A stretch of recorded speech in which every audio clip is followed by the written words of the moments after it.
Greetings and welcome to the Old Dog Zendo at Iron Mountain and this edition of Dharma Dirt.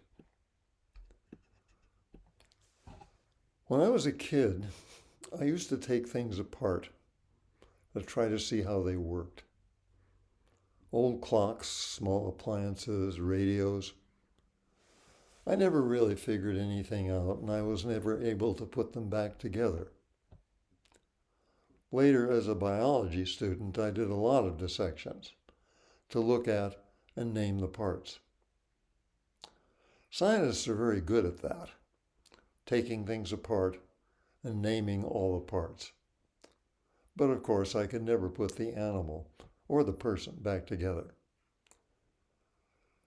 This process of taking things apart has been enormously successful in fields of physics, engineering, medicine, biology, but putting them back together is another matter. Only the truly great minds are able to reassemble reality and see it all, yet not lose track of the parts. That's the challenge of our practice, to let go of the names and the parts, to see the great reality as the great one, yet not lose track of the parts. It is said that God notices a single fallen sparrow and yet takes care of the whole universe. This time we'll look at a koan. Now, koans are stories of the sayings and doings of the great Zen masters, mostly from the Tang and Song dynasties of ancient China. The job of the Zen student is to see into the koan and then demonstrate to the teacher the realization of the koan beyond words and explanations. So keep in mind, this talk is not a demonstration. It's the finger pointing at the moon, but not the moon itself. Our koan is from the Wumenguan, an 11th century collection compiled by Master Wu Men. Each case is accompanied by a commentary and a verse by Wu Men. So here is Wumenguan, case 38. The case reads, Wuzu said, "It's like a buffalo that passes through a window. Its head, horns, and 4 legs all pass through. Why can't its tail pass through as well?" And Wu Men's commentary. If you can penetrate to the point of this koan, discern it clearly, and give a turning word to it, you will then be able to repay the 4 obligations above and give comfort to the 3 existences below.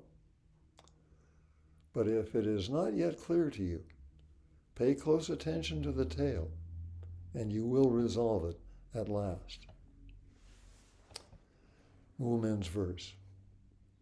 Passing through, falling into a ditch, turning back, all is lost. This tiny little tail, how extremely marvelous.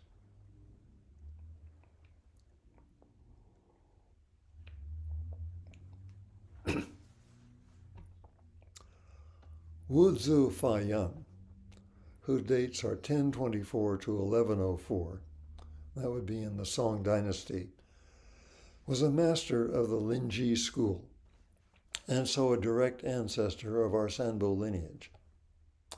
He is famous, or infamous, depending on how you feel about it, for constructing insoluble puzzles with which to bedevil his students. He's the one who in case 35 of the Wumenguan asked, "The woman Qian and her spirit separated. Which is the true Qian?" And the whole folk tale of Qian is Wu Men's commentary.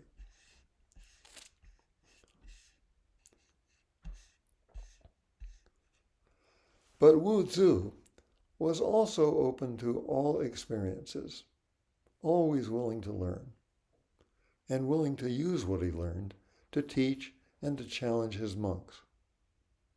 Here's a story from Andy Ferguson's book, Zen's Chinese Heritage. Wuzu addressed his monks, saying, "Yesterday, when I went into town, I noticed a puppet show going on. I couldn't help going over there and taking a look. The puppet was really something to see. At first sight, it seemed to move its limbs, walk around, and sit down all on its own. But when you looked closer, you could see that there was someone behind the blue curtain. I couldn't help but call out, 'Sir, what's your name?' The man replied to me, 'Honored priest, just watch the show. Why ask for names?' Brethren, when I heard him say this, I didn't have a single word to say in reply, not a single idea to espouse. Can any of you say anything in my place? Yesterday, that single instance of embarrassment has uprooted all my ideas now." Yes. Why do we always ask for names? We seem to need sounds and words in order to convince ourselves that we know something. But then no one ever milked the word cow. It is like a buffalo that passes through a window. Its head, horns, and 4 legs all pass through. Why can't its tail pass through as well? The buffalo passes through a window. Windows are interesting things. We think of windows as something you see through and connect with the outside. A windowless room is looked upon as a prison, someplace unnatural. An old person might spend the days sitting by the window, just to feel part of the world outside. The eyes are the windows of the soul, it is said.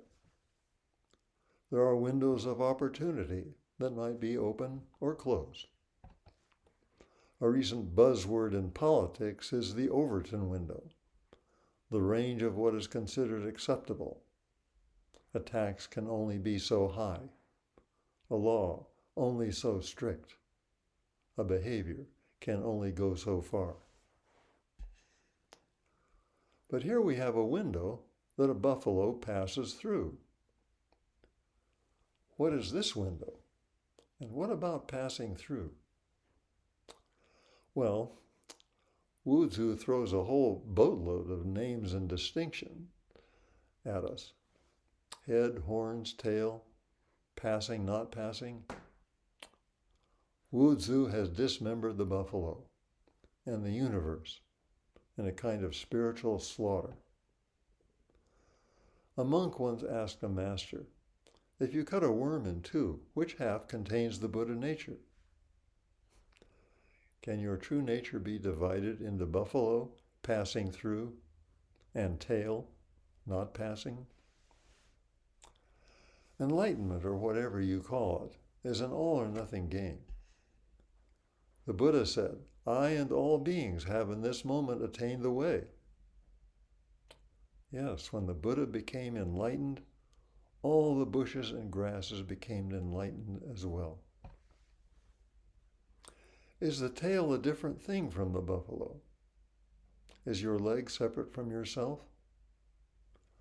There are certain kinds of brain damage that result in a failure to recognize or accept a body part, such as a leg, as part of one's own body. A patient suffering from this malady might consistently push his own leg out of the bed because he doesn't recognize it as his. It's relatively easy to dissect an animal or a human, look at all the parts, all the limbs and organs, and admire how they're put together, how they work.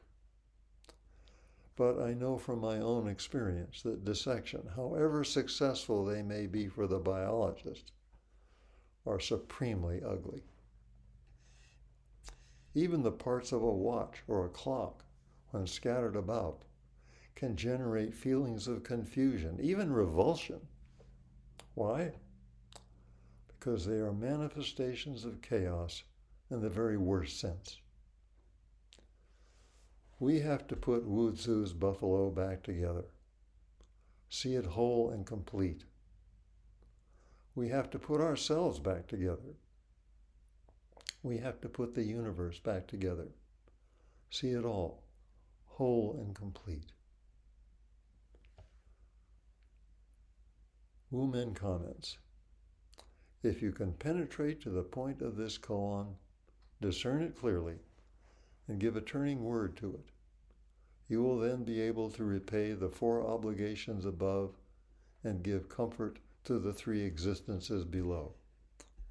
But if it is not yet clear, pay close attention to the tail, and you will resolve it at last.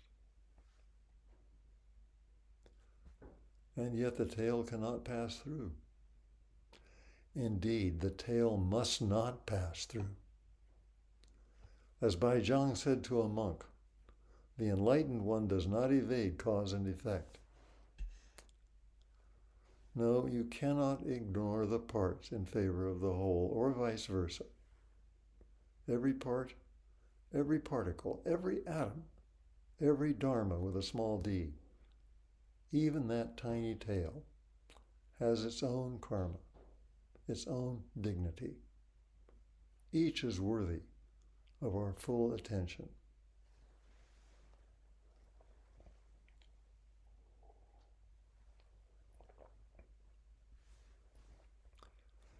Pay close attention to that tail.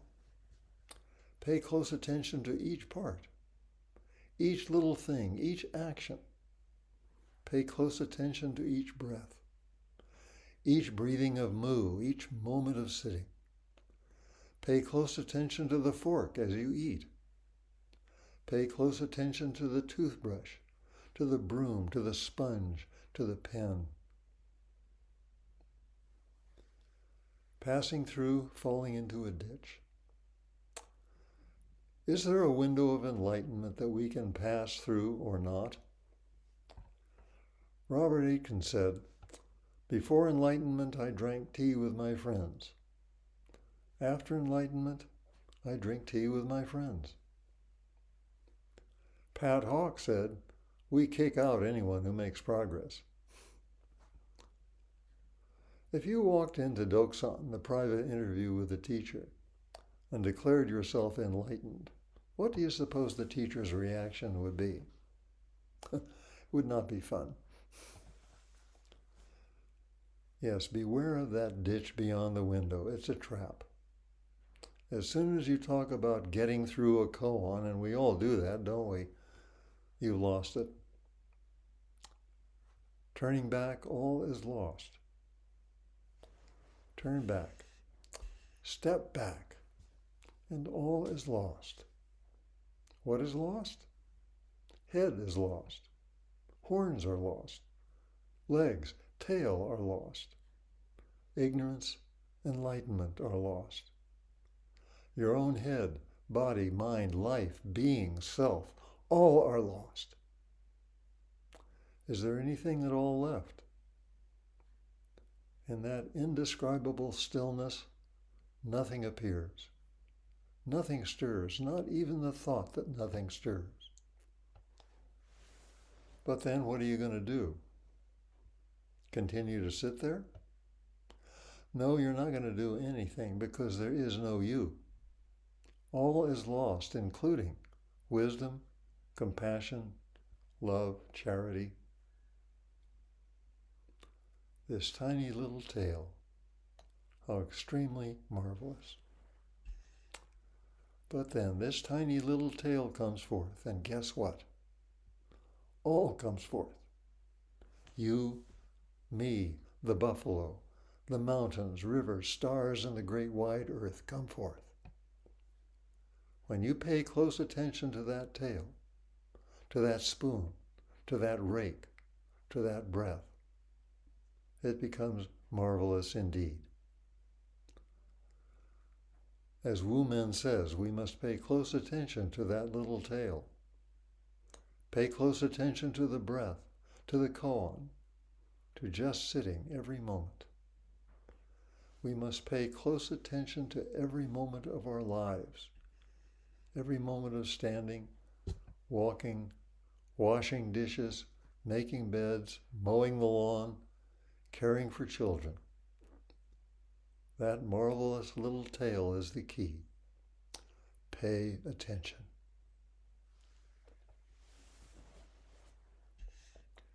In closing, let me read part of a poem by Robinson Jeffers. He writes, "Know that however ugly the parts appear, the whole remains beautiful. A severed hand is an ugly thing, and man, dissevered from the earth and stars and his history, for contemplation or in fact, often appears atrociously ugly. Integrity is wholeness. The greatest beauty is organic wholeness, the wholeness of life and things, the divine beauty of the universe. Love that, not man apart from that, or else you will share man's pitiful conclusions or drown in despair when his days darken." Together with all beings, we realize the way.